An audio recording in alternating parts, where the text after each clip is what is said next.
Hello നമസ്കാരം, എല്ലാവർക്കും എൻ്റെ ചാനലിലേക്ക് വീണ്ടും സ്വാഗതം.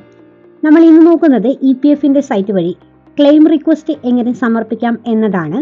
ആപ്ലിക്കേഷൻ ചെയ്യാൻ ഡോക്യുമെൻ്റായി ആധാർ കാർഡും ബാങ്ക് പാസ്ബുക്കുമാണ് വേണ്ടിവരുന്നത്. വീഡിയോ ഇഷ്ടമായാൽ ലൈക്ക് ചെയ്യാനും ഷെയർ ചെയ്യാനും ചാനൽ സബ്സ്ക്രൈബ് ചെയ്ത് സപ്പോർട്ട് ചെയ്യാനും മറക്കല്ലേ. ഗൂഗിളിൻ്റെ പുതിയൊരു പേജ് ഓപ്പൺ ചെയ്ത് ഇതിൽ EPFO എന്ന് ടൈപ്പ് ചെയ്ത് നൽകുക. ഓപ്പൺ ആയിട്ട് വരുന്ന പേജിലെ എംപ്ലോയീസ് പ്രൊവിഡന്റ് ഫണ്ട് ഓർഗനൈസേഷൻ എന്നുള്ള ഓപ്ഷനാണ് ക്ലിക്ക് ചെയ്ത് നൽകേണ്ടത്. നെക്സ്റ്റ് വരുന്ന പേജിൽ സർവീസസിൽ ഫോർ എംപ്ലോയീസ് എന്നുള്ള ഓപ്ഷൻ ഒന്ന് ക്ലിക്ക് ചെയ്ത് കൊടുക്കുക. അടുത്തതായിട്ട് വരുന്ന പേജിൽ മെമ്പർ UAN ഓൺലൈൻ സർവീസസ് എന്നുള്ള ഓപ്ഷൻ ഒന്ന് ക്ലിക്ക് ചെയ്ത് കൊടുക്കുക. ശേഷം വരുന്ന ഭാഗത്ത് അലർട്ട് മെസ്സേജ് ഒന്ന് ക്ലോസ് ചെയ്തതിന് ശേഷം UAN നമ്പറും പാസ്വേഡും ക്യാപ്ച കോഡും കൃത്യമായി നൽകിയതിന് ശേഷം സൈൻ ഇൻ എന്നുള്ള ഓപ്ഷൻ ക്ലിക്ക് ചെയ്ത് നൽകാവുന്നതാണ്. പാസ്വേഡ് മറന്നുപോയിട്ടുണ്ടെങ്കിൽ സൈറ്റിൽ തന്നെ കൊടുത്തിരിക്കുന്ന ഫോർഗോട്ട് പാസ്വേഡ് എന്നുള്ള ഓപ്ഷൻ ക്ലിക്ക് ചെയ്ത് ഡീറ്റെയിൽസ് കൊടുത്ത് കണ്ടിന്യൂ ചെയ്താൽ പാസ്വേഡ് റീസെറ്റ് ചെയ്യാൻ സാധിക്കുന്നതാണ്.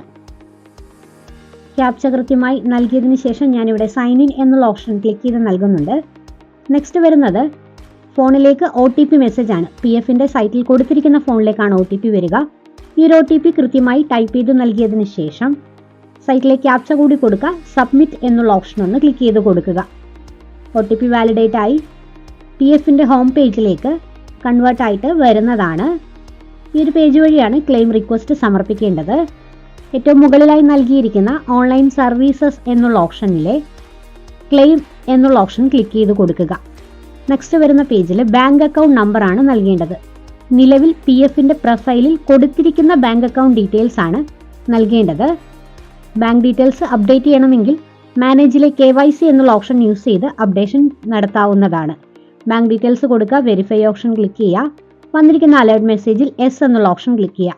പേജിൻ്റെ താഴെയായി കൊടുത്തിരിക്കുന്ന പ്രൊസീഡ് ഓപ്ഷൻ ഒന്ന് ക്ലിക്ക് ചെയ്ത് കണ്ടിന്യൂ ചെയ്യുന്ന സമയത്ത് I want to apply for എന്നുള്ള ഓപ്ഷനിൽ നിലവിൽ PF പ്രൊഫൈലിൽ എക്സിറ്റ് അടിച്ച വ്യക്തിയാണെങ്കിൽ മാത്രമാണ് ഫുൾ എമൗണ്ട് വിഡ്രോവൽ ചെയ്യാൻ സാധിക്കുക.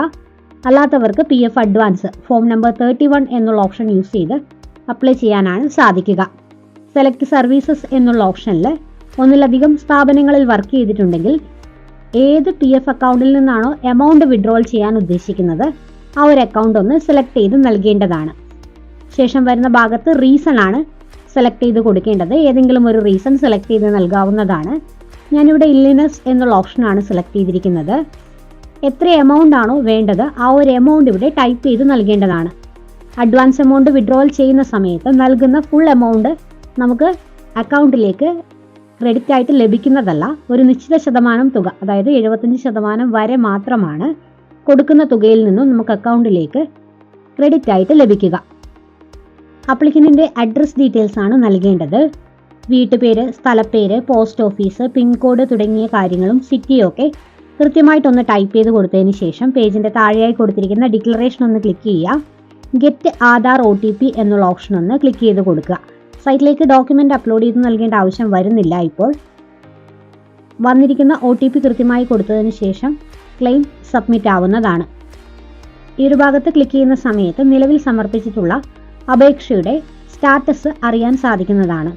ഓൺലൈനായിട്ട് ക്ലെയിം റിക്വസ്റ്റ് കൊടുത്ത് എംപ്ലോയറുടെ ഭാഗത്തു നിന്നും അപ്രൂവൽ ലഭിച്ചതിന് ശേഷമായിരിക്കും തുക PFന്റെ സൈറ്റിൽ കൊടുത്തിരിക്കുന്ന ബാങ്ക് അക്കൗണ്ടിലേക്ക് ക്രെഡിറ്റ് ആകുക. വീഡിയോ ഇഷ്ടമാകുകയാണെങ്കിൽ ലൈക്ക് ചെയ്യാനും ഷെയർ ചെയ്യാനും കൂടുതൽ വീഡിയോസിനായി ചാനൽ സബ്സ്ക്രൈബ് ചെയ്യാനും മറക്കല്ലേ.